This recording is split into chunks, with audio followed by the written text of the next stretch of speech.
जय हिंद दोस्तों। आज हमारे इस दूसरे वीडियो में हम क्वेश्चन 3A 2-3 वाक्यों में उत्तर लिखिए 10 नंबर का जो हमारा क्वेश्चन है उसका रिवीजन करेंगे। अगले वीडियो में हमने देखा question 1A B, question 2A। आज के इस वीडियो में क्वेश्चन 3A देखेंगे। 10 मार्क का क्वेश्चन है, यानी आपको सवालों के जवाब 2-3 वाक्यों में लिखने हैं। आपको क्वेश्चन पेपर में 6 या 7 क्वेश्चन पूछे जाएंगे, उसमें से आपको किसी भी 5 क्वेश्चन के आंसर देने हैं 2 या 3 वाक्यों में। एक आंसर का 2 मार्क्स, यानी 5 आंसर आप लिखोगे तो आपको उसके 10 मार्क्स मिल जाएंगे। बराबर। यहाँ पर मैंने कुछ क्वेश्चन लिखे हैं, हम उसके आंसर की थोड़ी सी चर्चा करेंगे, जिससे आपको पता चले कि आपको परीक्षा में कैसे जवाब लिखना है और किस प्रकार के क्वेश्चन आ सकते हैं। बराबर। यहाँ पर मैंने जो 15 क्वेश्चन लिखे हैं, जस्ट एग्जाम्पल, इसमें से भी आ सकते हैं, इसके बाहर हमारी किताब के भी कुछ क्वेश्चन आ सकते हैं। ऐसा नहीं कि किताब के सिर्फ स्वाध्याय या अभ्यास के जो क्वेश्चन है वही पूछे जाए। मैं क्वेश्चन बनाकर विशेष प्रश्नोत्तर में से भी पूछ सकता हूँ। आपको जवाब लिखना आना चाहिए, इसीलिए आप किताब के सभी इकाई सभी पाठ अच्छे से याद कर लेना, अच्छे से पढ़ना। ये हमारे यहाँ पर क्वेश्चन है, देखिए उसका जवाब क्या है और हमें कैसे लिखना है। जवाब लिखते समय आपको एक बात का ध्यान रखना है कि आपके जवाब में कम से कम हिज्जे की भूल होनी चाहिए, यानी स्पेलिंग मिस्टेक कम से कम होनी चाहिए। और जो वाक्य रचना है वह वाक्य रचना सही बैठनी चाहिए। अगर आपकी स्पेलिंग मिस्टेक होगी या हिज्जे की भूल होगी और वाक्य रचना भी अच्छे से नहीं बैठेगी तो फिर आपका जवाब सही होकर भी गलत होगा और आपको उसके कम मार्क्स मिलेंगे। इसीलिए आपको क्या, जवाब तो आता है, आप लिख भी सकते हो, लेकिन लिखते समय आपको यह ध्यान रखना है कि आप जो लिखते हो वो सही सेंटेंस में बैठता है या नहीं, और उसकी जो हिज्जे की भूल स्पेलिंग मिस्टेक है वो होती है या नहीं। स्पेलिंग मिस्टेक जितनी कम मार्क्स उतने ज्यादा, सेंटेंस बढ़िया मार्क्स फुल। बराबर। तो आप इस बात का ध्यान रखना। देखते हैं हम यहाँ पर हमारा पहला सवाल है, बिच्छू को क्यों पछतावा हुआ। बिच्छू को क्यों पछतावा हुआ, तो ये हमारी तीसरी इकाई है जिसका नाम है समझदार नन्ही, उसमें से लिया गया है बिच्छू को क्यों पछतावा हुआ। तो उसका जवाब कुछ इस प्रकार आएगा कि बिच्छू को पछतावा हुआ क्योंकि 2 बार जीवन दान देने वाली नन्ही बतख को वो डंक मारने चला था। बिच्छू को क्यों पछतावा हुआ, क्योंकि 2 बार जिसने उसे बचाया था, 2 बार जीवन दान दिया था, उस जीवन दान देने वाली नन्ही बतख को वो तीसरी बार भी डंक मारने चला था। तो इस बात पर उसे पछतावा हुआ। तो आप लिख सकते हो कि बिच्छू को पछतावा हुआ क्योंकि 2 बार जीवन दान देने वाली नन्ही बतख को वो डंक मारने चला था। बराबर। इस प्रकार का जवाब है। आगे का प्रश्न है हमारा, डंक मारने पर नन्ही ने बिच्छू से क्या कहा। डंक मारने पर नन्ही ने बिच्छू से क्या कहा। जब बिच्छू नन्ही को डंक मारने के लिए पहुंचा तब नन्ही ने बिच्छू को क्या जवाब दिया। तो इसका जवाब इस प्रकार आएगा कि डंक मारने पर नन्ही ने बिच्छू से कहा कि मैंने तो तुम्हारी जान बचाई है, मैंने तो तुम्हारी जान बचाई है, फिर भी तुमने मुझे डंक मारा।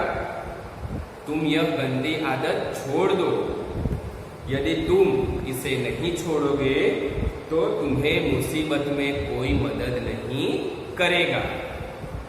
डंक मारने पर नन्ही ने बिच्छू से कहा कि मैंने तो तुम्हारी जान बचाई है, फिर भी तुमने मुझे डंक मारा। फिर भी तुमने मुझे डंक मारा, तुम यह गंदी आदत छोड़ दो, क्योंकि अगर तुम ये गंदी आदत नहीं छोड़ोगे तो मुसीबत में कोई तुम्हारी मदद नहीं करेगा। तो इस प्रकार का जवाब आपको लिखना है।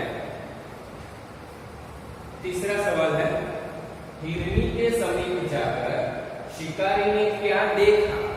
हिरनी के समीप जाकर शिकारी ने क्या देखा? तो हमारे पहला पाठ है चित्र पाठ, उसमें से सवाल लिया गया है। बहुत छोटा सा सवाल है कि हिरनी के समीप जाकर शिकारी ने देखा कि उसकी टांग में गोली लगी है और उसने एक शावक को जन्म दिया। हिरनी के समीप जाकर शिकारी ने देखा कि हिरनी की टांग में गोली लगी है और उसने एक शावक यानी बच्चे को जन्म दिया है। तो इस प्रकार का आप जवाब लिख सकते हो। बराबर। आगे चौथा सवाल है हमारा कि सुबह से घर के सभी लोग सफाई क्यों कर रहे थे? सुबह से घर के सभी लोग सफाई क्यों कर रहे थे? तो ये कौन सी इकाई का हमारा सवाल है? तो यह हमारा छठी इकाई का सवाल है। छठी इकाई का नाम यस बोलो, कौन बोलेगा? सुबह।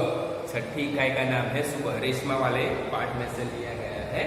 तो उसका जवाब आप लिख सकते हो कि दिवाली का त्योहार नजदीक आ रहा था। दिवाली का त्योहार नजदीक था या नजदीक आ रहा था। त्योहार से पहले ही सब घरों में साफ सफाई होने लगती है। त्योहार के पहले ही सभी घरों में साफ सफाई होने लगती है, इसलिए सुबह से घर के सभी लोग सफाई में जुड़े हुए थे। अभी हमारा भी दीपावली का त्योहार नजदीक आ रहा है नवंबर में, बराबर। ये अभी सितंबर पूरा होने वाला, अक्टूबर में आपकी परीक्षा है, फिर नवंबर में हमारे दिवाली का त्योहार है। तो आपके घर के भी सभी लोग साफ सफाई में लग जाएंगे। तो दिवाली का त्योहार नजदीक आ रहा था, इसलिए पहले से ही घर के सभी लोग सफाई में लग रहे थे या लग चुके थे। इस प्रकार आप लिख सकते हो। छोटे छोटे ही सवाल के जवाब। पांचवा सवाल, रेशमा ने अपनी माँ के काम में किस तरह मदद की?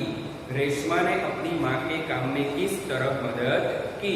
तो ये सवाल तो आपको यूनिट टेस्ट में भी पूछा गया था, आपको याद होगा। यूनिट टेस्ट में भी ये सवाल आपको पूछा गया था, आपने जवाब भी लिखा है, फिर भी आपको बता देता हूँ कि अलमारी के बर्तन और डिब्बे उतारकर साफ कर दिए गए थे। अलमारी के डिब्बे और बर्तन उतारकर साफ किए गए थे। रेशमा ने उन डिब्बों पर लेबल लगाया, फिर वह एक एक बर्तन माँ को देती गई और माँ उन्हें व्यवस्थित ढंग से रखती गई। इस प्रकार पहिएदार कुर्सी पर बैठे बैठे रेशमा ने माँ की मदद की। समझ में आ रहा है? इस प्रकार आपको जवाब लिखना है कि अलमारी के बर्तन सब, अलमारी के जो भी बर्तन और डिब्बे थे सब उतारकर साफ किए गए थे। रेशमा ने उन पर लेबल लगाया, फिर एक एक बर्तन को माँ को देती गई, माँ उन्हें व्यवस्थित ढंग से रखती गई। इस प्रकार पहिएदार कुर्सी पर बैठे बैठे रेशमा ने माँ के काम में मदद की।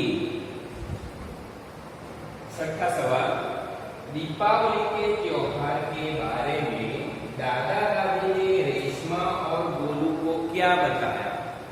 दीपावली का जो त्योहार नजदीक आने वाला था, फिर दीपावली का त्योहार आ गया, सब लोग घर की पूजा करके खाना खा के बाहर बैठे थे, तब दीपावली के त्योहार के बारे में दादा दादी ने या फिर दादा या फिर दादी ने रेशमा और गोलू को क्या बताया, क्या सीख दी?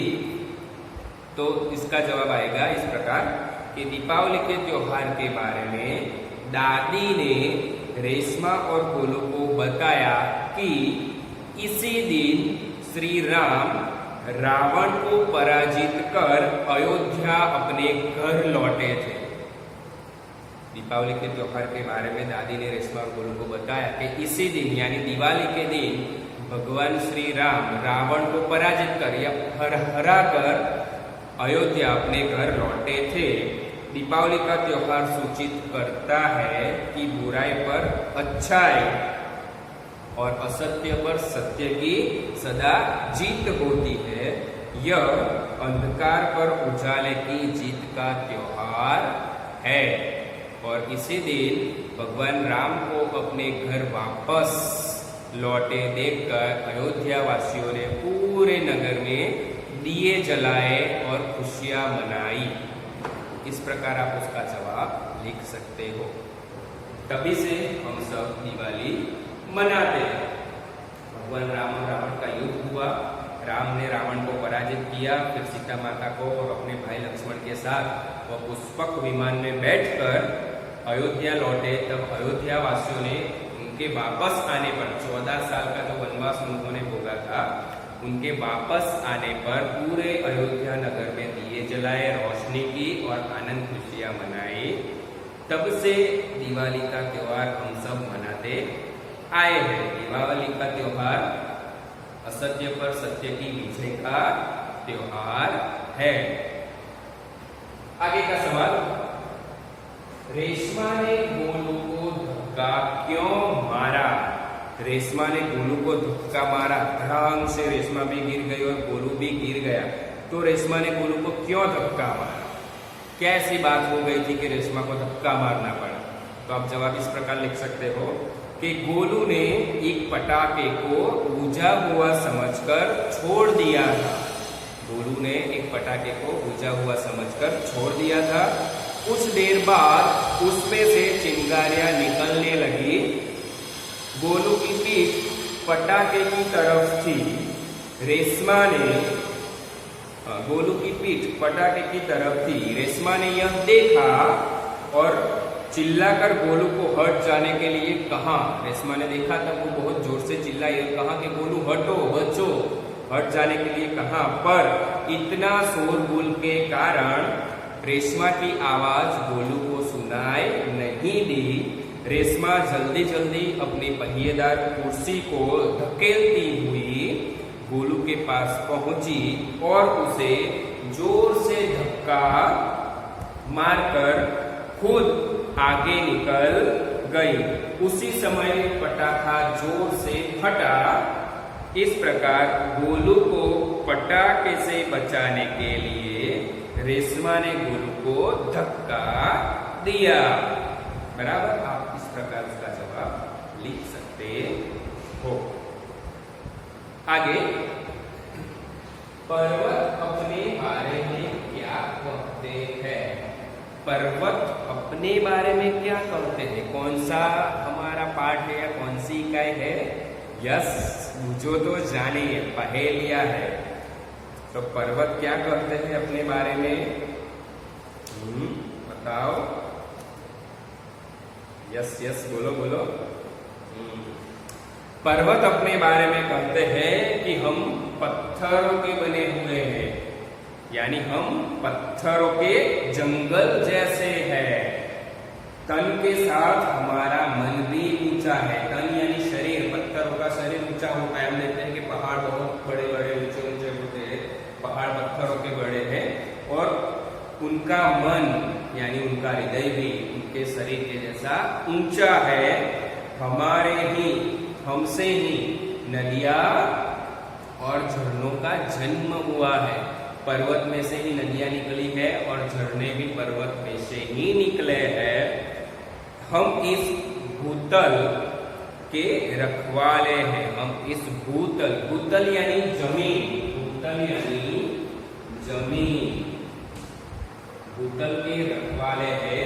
यहाँ पर एक बात आपको क्लियर कर दूं कि आपके जो गूगल फॉर्म है, गूगल फॉर्म के आपको जो MCQs और ट्रू और फॉल्स मिले हैं 100, उसमें एक सवाल है जिस पर टाइप की भूल से ऐसा लिखा हुआ है कि बोतल के रखवाले कौन?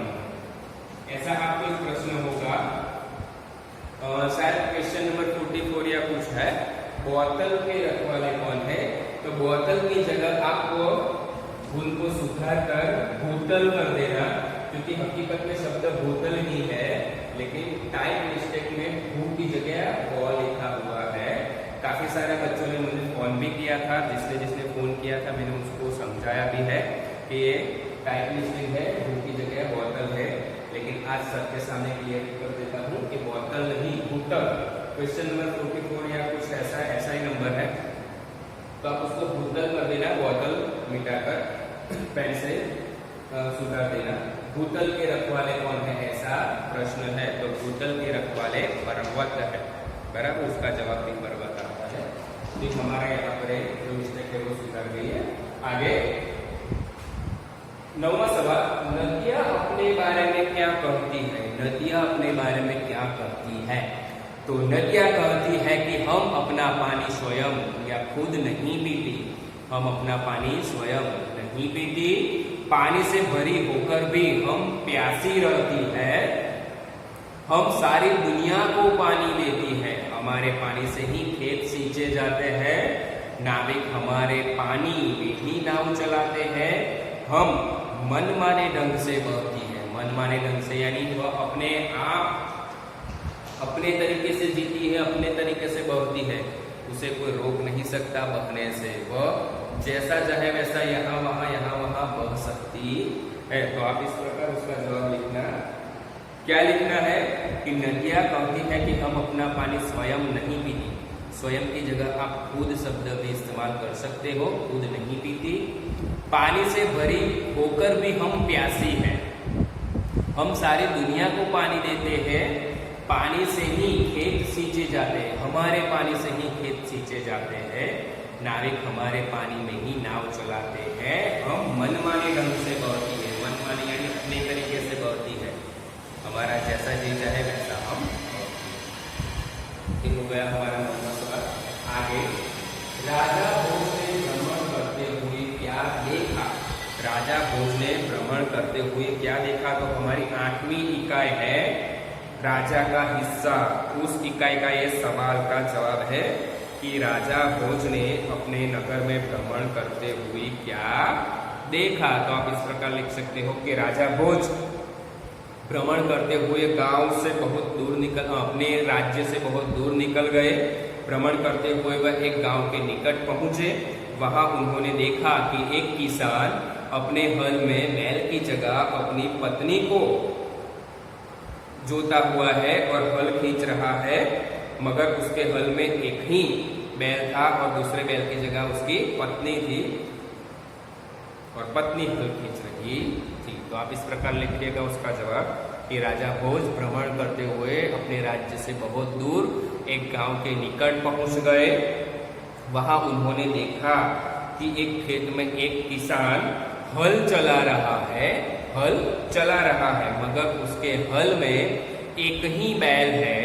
दूसरे बैल की जगह उसकी पत्नी हल खींच रही थी। ओके, आगे, किसान खेती करके कौन कौन सी फसलें पैदा करता है। किसान खेती करके कौन कौन सी फसलें पैदा करता है, तो वो तो आप सभी अपने मुताबिक लिख सकते हो, क्योंकि आप सभी किसान को जानते हो। आपके गांव में, आपके नज़दीक में किसान रहता है। कई बच्चे किसान के भी बच्चे हैं, उनके घर में पप्पा या दादा खेती भी करते होंगे, तो आपको पता है कि किसान खेती करके कौन कौन सी फसलें पैदा करता है। तो किसान खेती करके रबी पाक की फसलें, रबी पाक यानी जो हमारी सर्दी की ऋतु होती है उसमें जो पाक होते हैं उसे रबी पाक की फसलें कहते हैं। और खरीफ फसलें यानी जिस फसल को खेत से सीधा बेचकर पैसा कमाया जाए उसे खरीफ फसलें कहते हैं। तो रबी और खरीफ की फसलें पैदा करता है। रबी की फसलों में गेहूं, जौ, इस प्रकार चना, सरसों आदि की फसलें आती है। और खरीफ की फसलें में ज्वार, बाजरा, दालें, तुअर की दाल हो, ऐसी कुछ दालें, चावल, गन्ना यानी हम जो गुजराती में शिरडी कहते हैं वह, तंबाकू भी आती है, केले की फसल भी आती है, तंबाकू, केला आदि की पैदावार आती है। तो किसान खेती करके ऐसी फसलें पैदा करता है। आप इसलिए कहते हैं किसान का खेती करके रबी की और खरीफ की फसलें पैदा करता है। रबी की फसलों में आप लिख सकते हो कि गेहूँ हो, जौ हो, चना हो, ज्वार हो, इस प्रकार। और खरीफ की फसलों में आप लिख सकते हो कि दाल, चना, बाजरा, फिर मक्का, ज्वार, केला या तंबाकू या फल या सब्जी की फसलें, वो सब खरीफ की फसलें में आती है। इस प्रकार से आगे, किसान हमें किस प्रकार उपयोगी है। किसान हमें कौन कौन सी बातों में उपयोगी है, किसान हमें किस तरह हेल्पफुल है। तो किसान की मुख्य उपयोगिता होती है गांव में होने वाली खेती में। अगर किसान नहीं होगा, खेती नहीं होगी तो हम खाएंगे क्या है। किसान है तभी खेत में खेती होती है, फसलें अनाज धान उगता है और हम खाते हैं। किसान ही नहीं रहेगा तो कोई खेती नहीं करेगा, अनाज पैदा नहीं होगा तो हम सिर्फ भूखे मर जाएंगे। तो किसान तो बहुत उपयोगी है हमारे लिए, क्योंकि किसान की मुख्य उपयोगिता गांव में होने वाली खेती में है। खेती करके वे तरह तरह के अन्न यानी धान्य, अनाज, सब्जियां, फल पैदा करता है। किसान मूंगफली और गन्ने की फसलें भी उगाता है। मूंगफली में देखिए सिंगदाना, पीनट्स, बराबर। तो किसान मूंगफली की भी फसलें उगाता है, गन्ने यानी शिरडी की फसलें भी उगाता है। उनके द्वारा अनाज भी पैदा होता है, सब्जियां आदि चीजें किसान खेती करके पैदा करता है और बाजार में बिकने के लिए वो सभी चीजें आती है। बाजार में वो चीजें बिकती है, हम खरीदते हैं और खाते हैं। इससे हमारे शरीर का विकास होता है। किसान हमारे लिए तो बहुत उपयोगी है, कहे ना कि किसान हमारे लिए तो भगवान का रूप है। वह सर्दी में, बरसात में, गर्मी में अपने खेत में खेती करता है, हल खींचता है, चलाता है, तब जाकर हमें खाने को अनाज, सब्जियां, फल मिलती है। इसलिए किसान बहुत उपयोगी है। आगे, किसान मोतियों को राजा के पास क्यों ले गया। किसान के जो खेत में राजा भोज ने हल चलाया था, उस जगह पर अनाज की जगह मोती उगे, तो उन सभी मोतियों को किसान राजा के पास क्यों ले गया। ऐसी क्या बात हुई कि राजा के पास सब मोती ले जाना पड़ा किसान को और किसान ने राजा को सब मोती दे दिया। तो आगे, किसान ने देखा कि खेत में जितने हिस्से में राजा भोज ने हल चलाया था, उस सभी हिस्सों पर अनाज की जगह मोती उगे थे। किसान ने सोचा कि यह मोती तो राजा के हैं, क्योंकि इस भाग में राजा ने हल चलाया था, इसलिए यह मोती राजा के परिश्रम के हैं। इन पर मेरा हक नहीं है, इन पर तो राजा का ही अधिकार है। उन मोतियों को अपना मानना किसी तरह उचित न होगा और किसान को यह उचित न लगा, इसलिए किसान सभी मोती को लेकर राजा के पास चला गया और राजा के चरणों में रख दिया और कहा कि ये तो आपके परिश्रम का फल है, इस पर मेरा अधिकार नहीं है। तो आप इस प्रकार लिख सकते हो कि किसान ने देखा कि खेत के हिस्से, जितने हिस्से को राजा भोज ने जोता था, उसमें मोती उगे हैं। किसान ने सोचा कि ये मोती राजा के परिश्रम के हैं, मेरे परिश्रम के नहीं है, राजा के परिश्रम से ही उगे हैं, इन पर राजा का ही अधिकार है। उन मोतियों को अपना मानना उसे उचित नहीं लगा, इसलिए वह किसान उन मोतियों को राजा के पास ले गए। आगे, किसान शर्मिंदा क्यों हो गया। राजा ने कौन सी ऐसी बात की कि जिस बात से किसान को शर्मिंदा होना पड़ा। किसान शर्मिंदा हो गया, ऐसी कौन सी बात थी जिससे किसान शर्मिंदा हो गया। तो किसान को पता नहीं था कि अपने 2 बैल देकर जिसने उसकी सहायता की है वह उसके राज्य का राजा है, राजा भोज है, वह स्वयं राजा था। ऐसा किसान को नहीं पता था, इसलिए जब महाराज ने किसान को अपना परिचय दिया तब किसान शर्मिंदा हो गया। तो आप लिख सकते हो कि किसान को पता नहीं था कि अपने 2 बैल देकर जिसने उसकी सहायता की है वह और कोई नहीं, राजा है, यानी स्वयं राजा भोज है। इसलिए जब राजा ने, महाराज ने अपना परिचय दिया तब किसान शर्मिंदा हो गया। आगे, किसान की पत्नी खेत के काम में क्यों मदद कर रही थी। किसान की पत्नी किसान को खेती में मदद कर रही थी। तो क्यों मदद कर रही थी, क्यों किसान को खेती करना नहीं आता था? तो फिर क्यों किसान की पत्नी उसे मदद कर रही थी? तो किसान के पास एक ही बैल था। दूसरा बैल खरीदने के लिए किसान के पास धन नहीं था। अगर किसान खेती नहीं करता तो वो खाता क्या? इसलिए किसान ने हल में दूसरे बैल की जगह अपनी पत्नी को जोता था और उससे वह खेती कर रहा था। इस प्रकार किसान की पत्नी किसान को खेती में मदद कर रही थी, क्योंकि किसान के पास दूसरा बैल नहीं था और बैल खरीदने के लिए किसान के पास उतने पैसे भी नहीं थे जिससे वह दूसरा बैल खरीद लेता। इसलिए किसान की पत्नी किसान को काम में मदद कर रही थी। या आप इस प्रकार भी थोड़ा अंदर ज्यादा करके लिख सकते हो कि किसान के 2 बैल में से एक बैल मर गया था। दूसरा बैल खरीदने के लिए किसान के पास पैसे नहीं थे।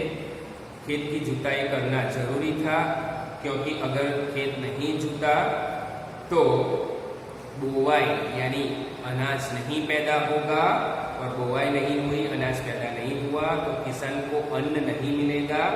और किसान खाएगा क्या?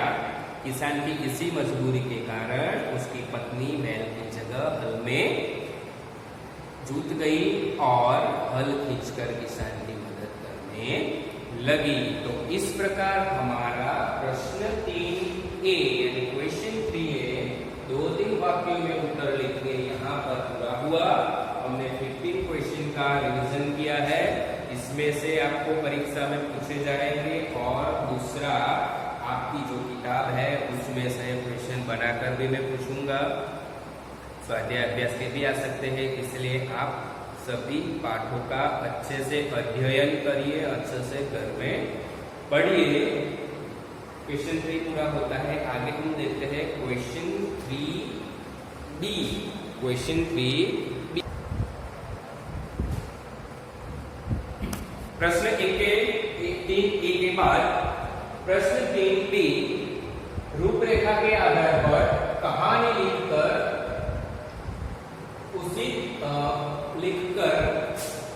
उसे उचित शीर्षक दीजिए और दूध लिखे, यानी रूपरेखा यानी पॉइंट्स, मुद्दे।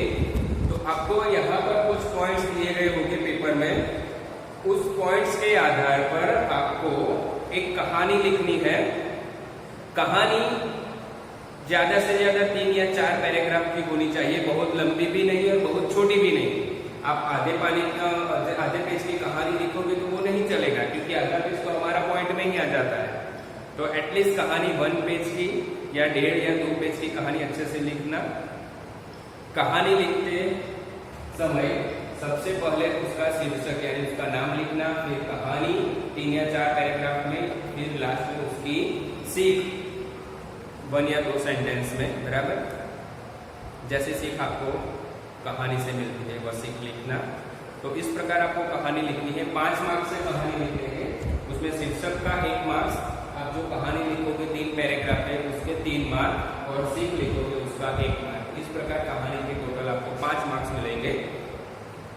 कहानी लिखते समय आपको कहानी भूतकाल में लिखनी है, यानी उसमें जो भी सेंटेंस है वो भूतकाल में होने चाहिए, प्रेजेंट काल में नहीं, बराबर, और फ्यूचर में भी नहीं। कहानी पास्ट टेंस में ही लिखी जाती है, तो भूतकाल में कहानी लिखनी है।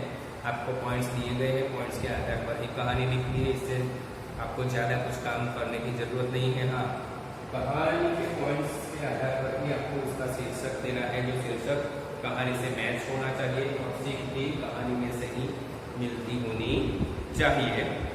यहाँ पर मैंने कुछ पॉइंट लिखे हैं, देखते हम इसकी चर्चा करते हैं। नदी के किनारे बंदर और मगर की दोस्ती। नदी के किनारे बंदर और मगर की दोस्ती। बंदर का मगर को फल खाने देना। मगर का बंदर को अपने घर बुलाना। मार्ग में उसका कलेजा खाने की इच्छा। मगर को मूर्ख बनाकर बंदर का अपनी जान बचाना। फिर से तो ये आपको पॉइंट है, इससे आपको कहानी लिखनी है। तो फर्स्ट आपको पॉइंट 2-3 बार पढ़ना, फिर मन में थोड़ा विचार करना कि उसका शीर्षक में क्या लिखूं, फिर उसका शीर्षक बना। तो कहानी का शीर्षक कुछ इस प्रकार आ सकता है कि बंदर की चतुराई। आप यहाँ पर शीर्षक लिख सकते हो, बंदर की चतुराई। यहाँ शीर्षक नहीं,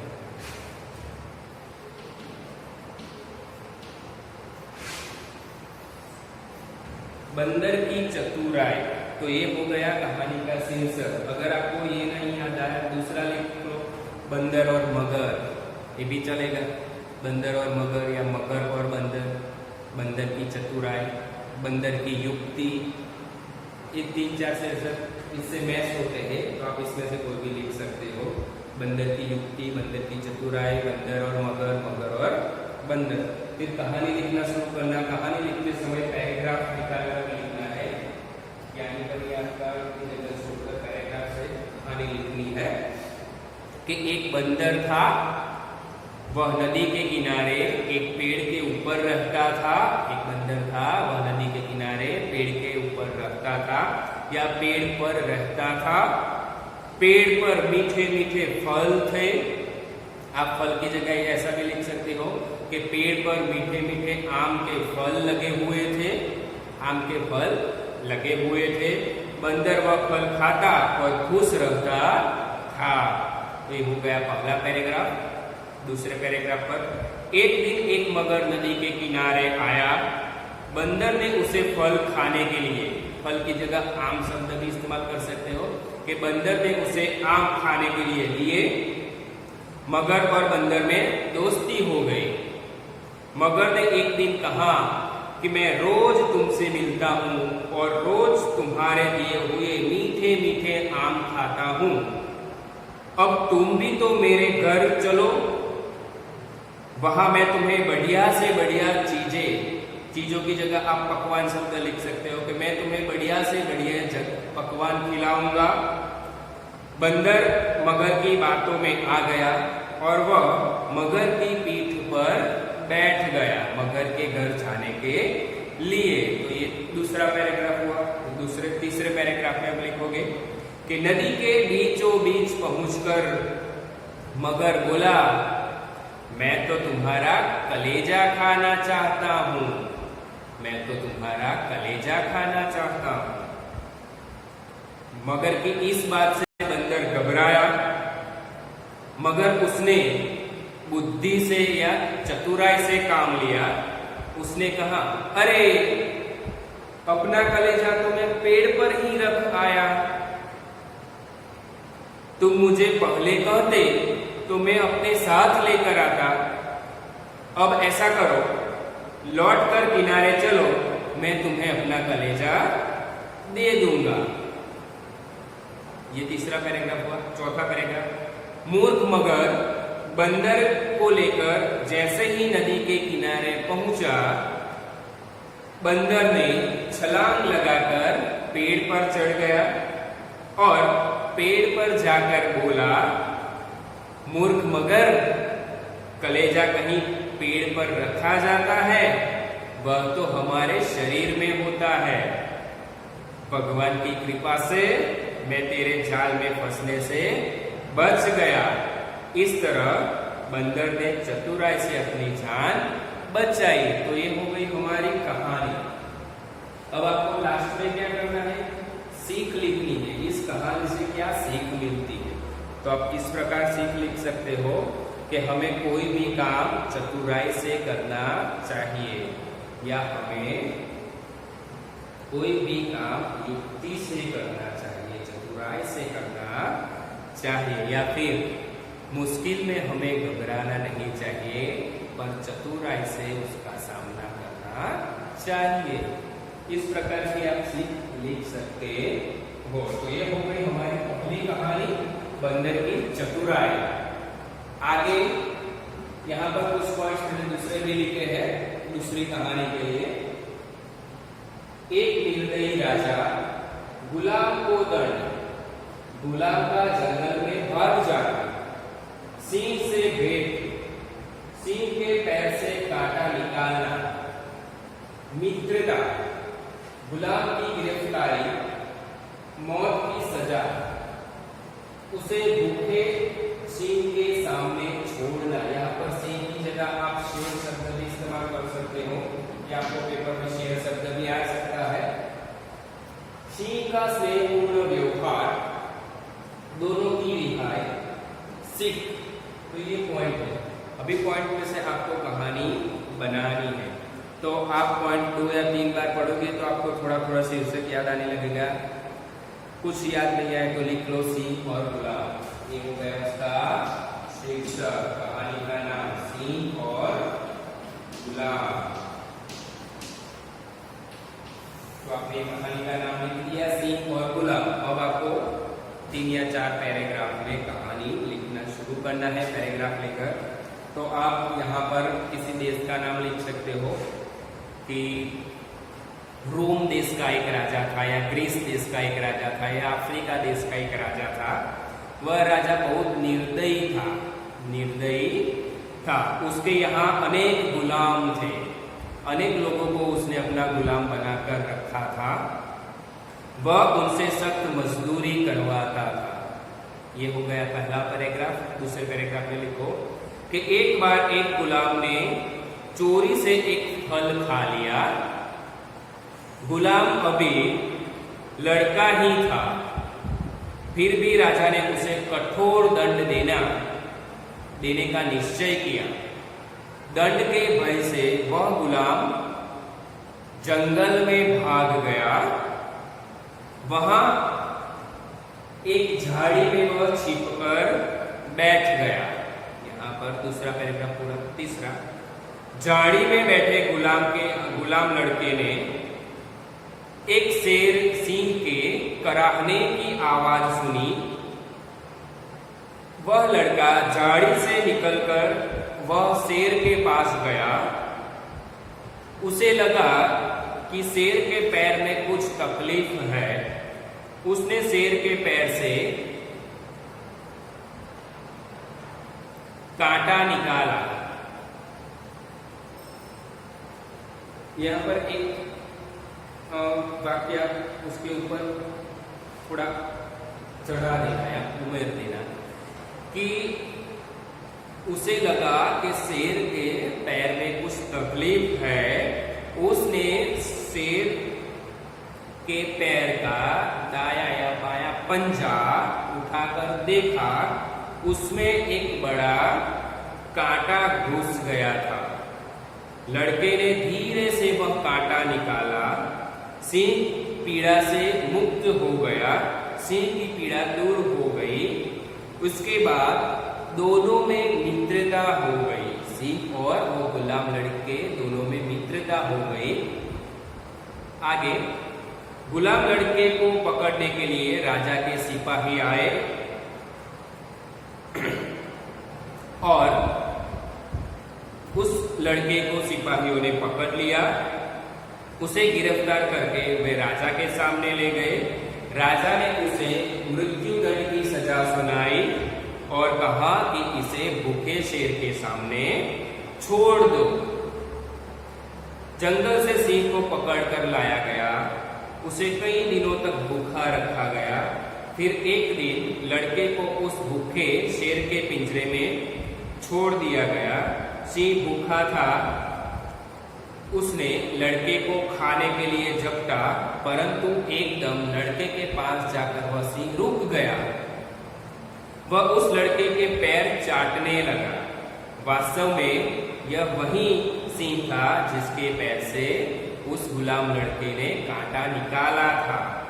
लड़के के प्रति सिंह का ऐसा स्नेहपूर्ण व्यवहार देखकर राजा और वहां बैठे सभी लोग चकित हो गए।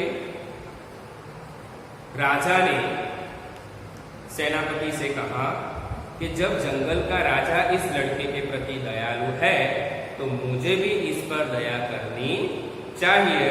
ऐसा सोचकर उसने लड़के को क्षमा कर दिया, लड़के को माफ कर दिया। उसने शेर और लड़के दोनों को गुलामी के बंधन से मुक्त कर दिया। तो इस प्रकार आप कहानी यहाँ पूरी लिख सकते हो। अंत में आपको कहानी में से मिलने वाली सीख लिखनी है कि सचमुच खूंखार पशु भी अपने साथ किए गए उपकार को नहीं भूलते। सचमुच खूंखार या जंगली पशु भी अपने साथ किए गए उपकार को नहीं भूलते। तो इस प्रकार आपको पॉइंट के आधार पर से कहानी लिखनी है। पहले शीर्षक, फिर कहानी, फिर सीख। ऐसे लिखोगे कि 2 कहानी हमने देखी, इसमें से भी परीक्षा में कोई एक आ सकती है। आप अच्छे से वीडियो देखना, कहानी को ध्यान से सुनना, फिर घर पर लिखना और अच्छे से मेहनत करना। तो यहाँ पर हमारा क्वेश्चन 3A और क्वेश्चन 3B दोनों का रिवीजन पूरा होता है। अगले वीडियो में या लाइव क्लास में हम नए प्रश्न के रिवीजन के साथ मिलेंगे। तब तक ये पढ़ते रहिए, याद करते रहिए। नमस्कार।